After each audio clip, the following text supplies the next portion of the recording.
quotes.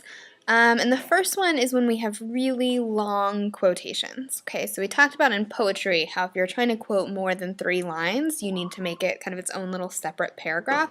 And you do the same thing when you quote more than 4 lines of regular writing, which we call prose. Okay, so when we do that, we do what's called block quoting. Okay, where instead of using quotation marks, we make it its own little separate paragraph.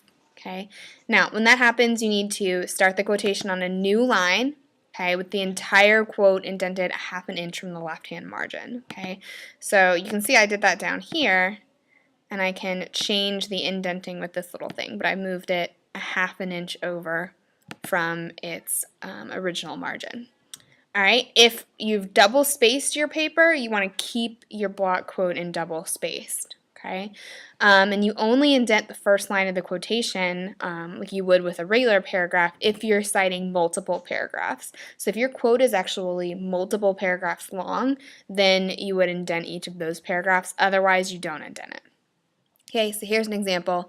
Nellie Dean treats Heathcliff poorly and dehumanizes him throughout her narration. And then we have our colon, which is how we introduce these, same as with poetry, and then our quote. Okay. Now, next one, quotes within a quote. Use double quotation marks around a regular quote. But then, if there's a quotation inside that quotation, you just use single quotation marks. Okay? And if you then have a quote within a quote within a quote, you go back to double, but that's very rare.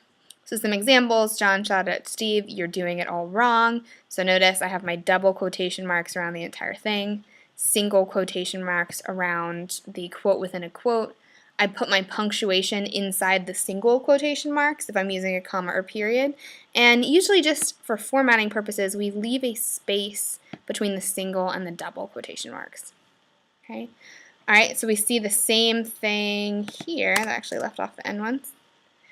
All right, and the same thing in this next one.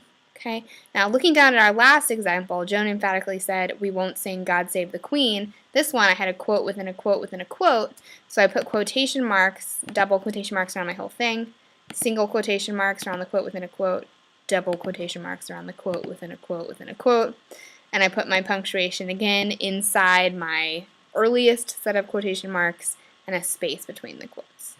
Okay. Now, if you're using a quote in your writing, but you don't want the entire quote, you just want parts of it, you can use ellipses to show when you have skipped words within the punctuation and within the quotations. That's when you just do the dot, dot, dot.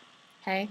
And we see that example here. Okay. And you can usually kind of get rid of the punctuation that was on either side of the omitted words in those situations, unless you have to keep it for the sentence to still make sense.